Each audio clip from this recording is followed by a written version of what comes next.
Welcome back to the presentation of Precious Lord, Take My Hand, The Passing of Mama. This is chapter 2, and in this chapter, Bryant will be reflecting back on the time of his mother's passing. Without further delay, here he is. Please welcome Bryant. Thank you, Reverend, the choir and the congregation, for honoring the memory of my mother. I am very honored to be standing here today.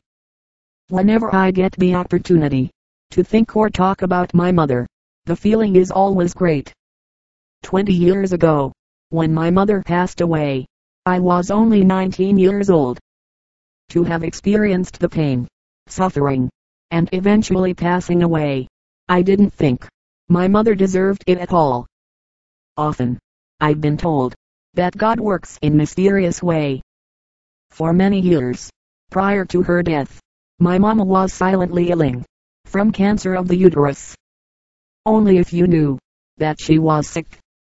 When it came to confiding in people, mama was very selective. Up until the last couple of years of her life, she hid her illness very well. She would perform day-to-day activities without the slightest display of discomfort. I suppose I didn't start noticing something wrong with her until I was around the age of 14. When we were living on Wilson Street, I would often find discarded rags that were lodged in between the crevasses of the couches. On most occasions, they were blood-stained. One day, I confronted Mama and voiced my concerns. I assumed that my sister, Teresa, was being lazy with respect to her menstrual cycles. Instead of telling me the truth, Mama would tell me that she would have a talk with Teresa and correct the situation. For the moment, I was satisfied and thought nothing else about it. As time progressed, I would still, but less often, come across the discarded rags. Instead of confronting Mama again, I started thinking and began putting two and two together. I arrived at the conclusion that Mama was the culprit. On this particular night, back in 1978, when we were living in Berkeley Court, Mama had been extremely sick. For most of that evening, she was in bed.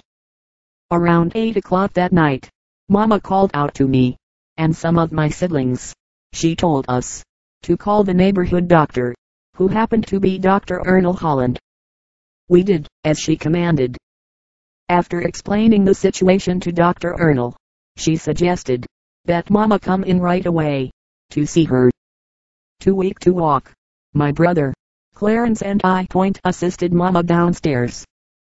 Just a few steps from the bottom floor, Mama slipped from our grip and fell back against the wall.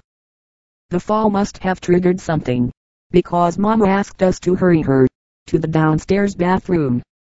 As soon as we got her to the bathroom, a large concentration of blood substance fell to the floor. At the same time, Mama semi-fainted. She was conscious, but very weak and disoriented. Right away, we called for an ambulance. About 15 minutes later, the ambulance arrived on the scene. Mama was rushed to Southampton Memorial Hospital. Daddy and I rode in the ambulance with her. After arriving at the hospital, Mama was first examined and administered some tests. After an hour or so, she was released and told that she needed to go to another hospital called Norfolk General, which was an hour or so away. They couldn't or wouldn't provide the transportation. With Aunt Lavinia and her husband, Dolphus, on the scene, Mama was comfortably situated in the back seat, and off we went to Norfolk. Once we got there, Mama was admitted and had to spend a few days there for observation.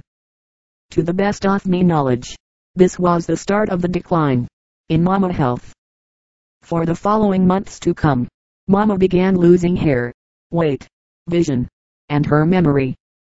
The radiation treatments were taking its toll on her. Sometime in April of 1979, myself, along with my elder brothers, Leroy, Willie, and Clarence went to Norfolk General to visit Mama. At that particular time, the doctor informed us that Mama's condition was rapidly declining for the worse, and she didn't have too much longer to live. Although we suspected it, the news was still hard to absorb. About a week or so before Mama passed away, Daddy and I went to see her for the last time. To have seen my Mama at that stage, it was very sad. It is best that I don't go into details. Alright everybody, dry them watery eyes. Remember, this is supposed to be a joyful reflection. A few more minutes, and I will take a seat. When I received the news that Mama had passed away, I was on the military base at Camp Lejeune, North Carolina. 0 and May 2, 1980, which was a Friday evening. I had planned to go home for the weekend point, and fortunately, there was a last-minute restriction for anyone to leave the base. The following morning, around 8 o'clock, I got up and went to eat breakfast. When I returned, an hour later, I went directly up to my room. While hanging out with one of my buddies, a fellow Marine knocked on the door and informed me that I needed to report to the chaplain's office. Right away, I kind of knew what was going on and tried to prepare myself for the bad news. When I got to the chaplain's office, I was told to have a seat.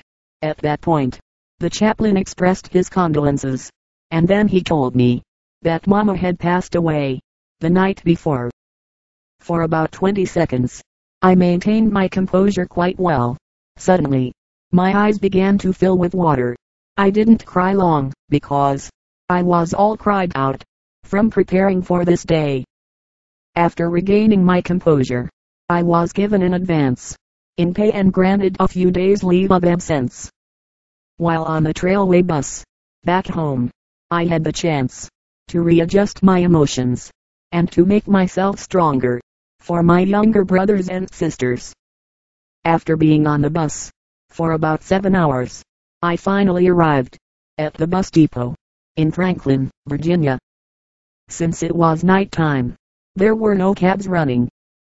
I didn't want to call anyone, so I decided to walk home. As I approached the house, I noticed a lot of cars in the parking lot, and quite a few people in the house.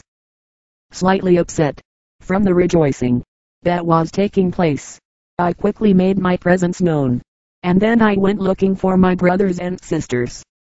When I found them upstairs, we all hugged and cried together. Thank you all for listening to my reflection of Mama passing away.